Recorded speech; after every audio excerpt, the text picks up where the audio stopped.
All right. This is NX2 coming at you, pre-recorded as always. He's the best there is at what he does, and what he does is make awesome graphics for our clients, social posts, website, and more. Give a warm welcome to our junior graphic designer, Logan Rock.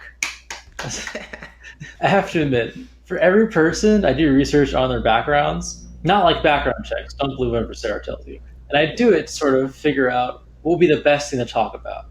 hmm So far, I have to give you the award for being the hardest nut to crack.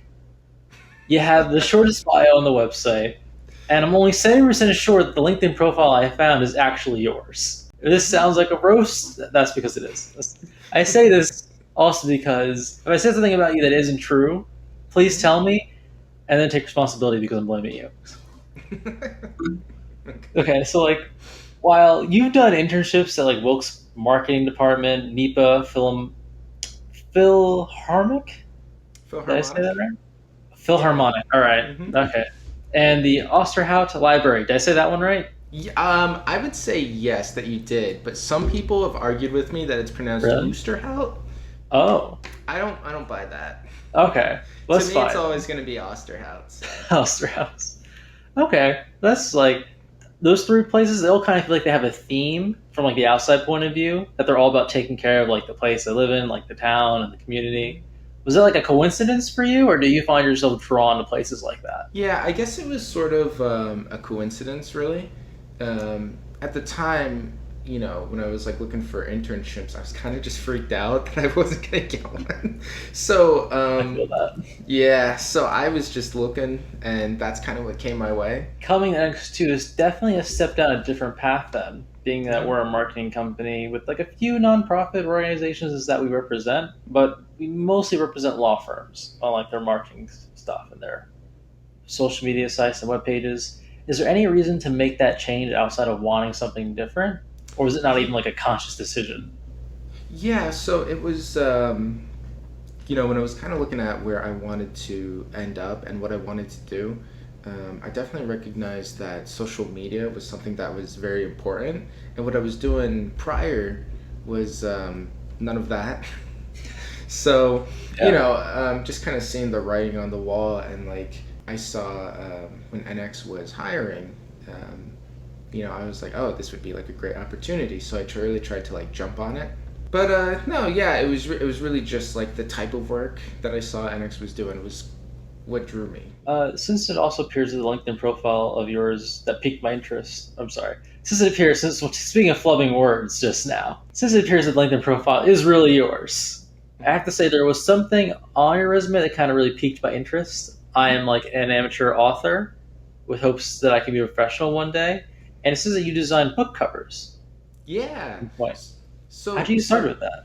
so book that's like I've always wanted to do that was like making book covers. Um, so when I was first looking for jobs, like when I first came out of college, I had actually reached out. Like there was no like listing, like job listing, but there was a place called Etruscan Press, and I just saw them. I came across them, and I said, "Hey, if you need any like graphic design work done, I just wanted to put my hat in the ring to sort of get into that." And then it wasn't. It was probably 8 months later that I was looking at my email, and I looked, and I was like, Etruscan Press, like didn't I like send something out like months ago? And but no, they reached out and they were like, yeah, sure, like let's go for it. And it was honestly a great experience working with them. And I guess technically I still am working with them, but they're such a small group that they only really put out like maybe like 4 to 5 books a year. Okay. So yeah, so I was lucky enough that they first project was this thing called a book plate, which I guess is like they're getting popular again with like the pandemic stuff, and it's basically like a sticker that the author will sign and then send to people, and then that way, because they can't do in-person book signings, they'll do that. So I got Okay. to make one of those, and that was real cool. And then I finally got to make a cover, which was this author had wrote a sequel to one of his books, and it was basically a collection of short stories that kind of like detail like kind of like the American experience. That is probably that pretty much sums up my professional book cover designing experience so far. Like I'm always looking and trying to reach out to people to see if they'll have me make their stuff. But so far, that's the most luck I've had. And then in my spare time, sometimes what I like to do is I will actually just take books that I like and I'll redesign the covers. Oh, that sounds pretty fun. Yeah, Then, do you feel like that kind of helped you more prepare more for this position that you have now, or would you say the previous experience you talked about? it was Because they're all. probably. Hmm? No, I'm sorry. I was going to relate it because it's very much working with someone else's property, which is a lot of Mm-hmm. what we do here. Which I'm not sure how much that translates based off what you were doing at the other three places we talked about. Well, I would say it definitely does translate. So having that experience, like I never really got to like at Etruscan Press, I never gotten to speak directly to those clients. Um, like it was always there was someone at Etruscan who would talk to them and then confer back with me. But it's definitely like a same kind of feel where I'll send something off here to like get approved and then that kind of gets sent over to the client and then like sometimes I'll hear feedback and um, but getting that feedback um, is definitely important, I would say, because when you don't get feedback it's like maybe you're doing it right, maybe you're not doing it right, and maybe they're just being like, nah, good enough, but good enough isn't good. You want it to be perfect as a designer. So Exactly. yeah, That's interesting. It was almost like I was wondering if it was more so the actual technical work, but you also brought up the process being really yeah, similar.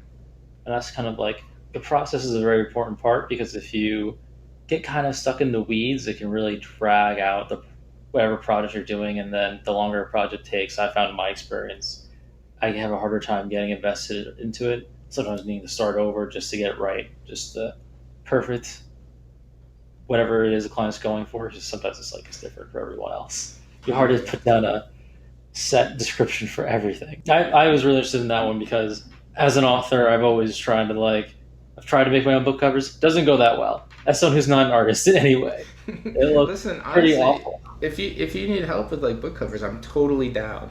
Now you've said it. Now you've given me like permission, I guess, to ask Andrew about, hey, what would you do for this or that? How what can I pay you for this? Like, all right, thank you for telling me about that now. Because maybe Yeah, once I absolutely. actually finish one of the revisions of one of the many books I'm trying to write, because I can't pick anything that I want to do, you'll probably find me as one of your customers, so to speak, which will be interesting. Then awesome. Looking forward to that. I am sorry to say that I think that's all the time we have for today. Thank you Okay. for coming onto the show, and thank you for everyone for listening in. Goodbye.